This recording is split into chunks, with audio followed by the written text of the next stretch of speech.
4 साल 4 महीने, एक भी इंसानी आवाज़ नहीं, सिर्फ घना जंगल, अजीब सी चीखें और समुद्र की लहरें जो हर रात एक ही सवाल पूछती थीं, तुम यहाँ से जिंदा निकल भी पाओगे?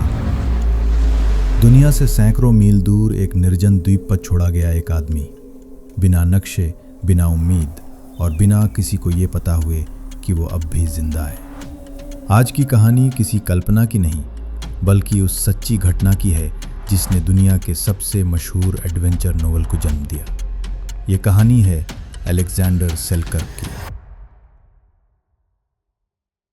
आज हम इतिहास की उन सबसे डरावनी और प्रेरणादायक कहानियों में उतरने वाले हैं, जहां इंसान की सबसे बड़ी दुश्मन भूख या जानवर नहीं, बल्कि अकेलापन होता है। अलेक्जेंडर सेलकर्क का जन्म 1676 में स्कॉटलैंड के एक छोटे से गांव लोअर लार्गो में हुआ था। बचपन से ही विद्रोही स्वभाव, शांत जिंदगी से नफरत और समुद्र के लिए एक अजीब सा खिंचाव, यही बेचैनी उसे समुद्री लुटेरों, बकनियर्स की दुनिया में ले गई। 1703 में सेलकर्क एक अंग्रेज प्राइवेटियर विलियम डैम्पियर के साथ समुद्री अभियान पर निकला। मकसद था war of the Spanish succession के दौरान दुश्मन जहाज़ों को लूटना। डैम्पियर का जहाज़ था सेंट जॉर्ज और सेलकर्क जिस जहाज़ पर था सिंक पोर्ट्स, जिसका कप्तान था थॉमस ट्रैडलिंग। केप हॉर्न के खतरनाक समुद्र पार करने के बाद यह अभियान धीरे धीरे बिखरने लगा। जहाज़ पुराने थे, लकड़ी सड़ रही थी और सेलकर्क को यकीन हो गया था कि सिंक पोर्ट समुद्र में डूबे बिना नहीं रहेगा।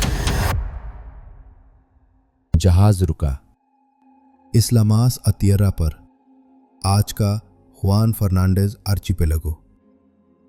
सेलकर्क और कप्तान स्ट्रैडलिंग के बीच तेज बहस हुई। सेलकर्क ने साफ कहा, मैं इस जहाज पर आगे नहीं जाऊंगा, ये मुझे मार डालेगा।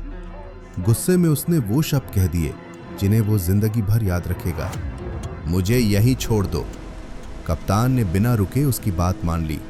कुछ ही मिनटों में जहाज क्षितिज में गायब हो गया और अलेक्जेंडर सेलकर्क पूरी दुनिया से कट चुका था।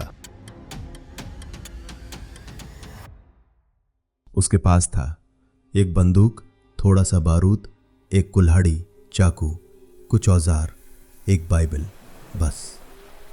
रात को जंगल से आती आवाजें, अनजान जानवरों की चीखें और समुद्र की डरावनी गूंज। सेलकर्क बाद में लिखता है कि शुरुआती दिनों में वो बस समुद्र की ओर देखता रहता था और कई बार खुद को मार लेने तक का सोच चुका था, लेकिन फिर प्रकृति ने उसे मजबूर कर दिया। सीलियंस का मेटिंग सीजन शुरू हुआ। हजारों विशाल सी लायंस उसके तट पर आ गए। भोजन खत्म हो गया, समुद्र तक पहुंचना असंभव हो गया। सेलकर्क को जंगल के अंदर जाना पड़ा, जिससे वो सबसे ज्यादा डरता था, और यही डर उसकी जान बचाने वाला बना। जंगल के अंदर उसे मिला जंगली शलजम फल, पत्तेदार सब्जियां और जंगली बकरियां। पहले उसने उन्हें गोली से मारा, लेकिन जब बारूद खत्म हुआ तो उसने उन्हें दौड़कर पकड़ना सीख लिया। धीरे धीरे उसकी रफ्तार, ताकत और सहन शक्ति एक आम इंसान से कहीं ज्यादा हो गई। एक बार बकरी का पीछा करते हुए वह चट्टान से गिर पड़ा। कई दिनों तक जमीन पर पड़ा रहा। अगर बकरी उसके गिरने से पहले उसके नीचे न आई होती तो शायद वहीं उसकी कहानी खत्म हो जाती।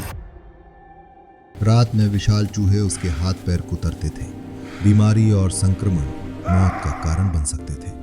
सेलकर्क ने जंगली बिल्लियों को पालतू बना लिया। वे रात में उसके चारों ओर बैठती, दुश्मन नहीं, साथी।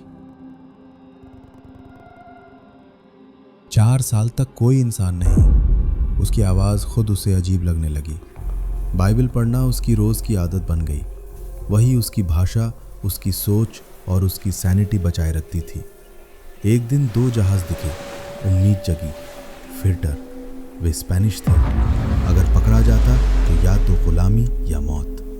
सेलकर्क जंगल में भागा, पेड़ पर चढ़ गया। स्पेनिश सैनिक उसके ठीक नीचे खड़े होकर पेशाब तक कर गए, लेकिन उसे नहीं देखा। वो बच गया। फिर आया 1 फरवरी 1710। दूर 2 जहाज दिखते हैं। अंग्रेजी झंडा दिखा। सेलकर्क ने आग जलाई, चिल्लाया, दौड़ा। विलियम डैम्पियर वापस आ चुका था। 4 साल 4 महीने बाद एक जंगली दाढ़ी वाला, जानवरों जैसा दिखने वाला इंसान दुनिया में लौटा। कैप्टन वुड्स रॉजर्स ने कहा, यह आदमी साबित करता है कि अकेलापन उतना भयानक नहीं जितना हम सोचते हैं। उस घटना के बाद सेल्कर्क ने पूरी दुनिया की परिक्रमा की। उसकी कहानी ने डैनियल डिफो को प्रेरित किया और जन्म हुआ रॉबिन्सन क्रूजो का। 1966 में चिले सरकार ने उस द्वीप का नाम रखा अलेहांद्रो सेल्कर्क आइलैंड। अलेक्जेंडर सेल्कर्क की कहानी हमें ये नहीं सिखाती कि अकेले कैसे जिया जाए।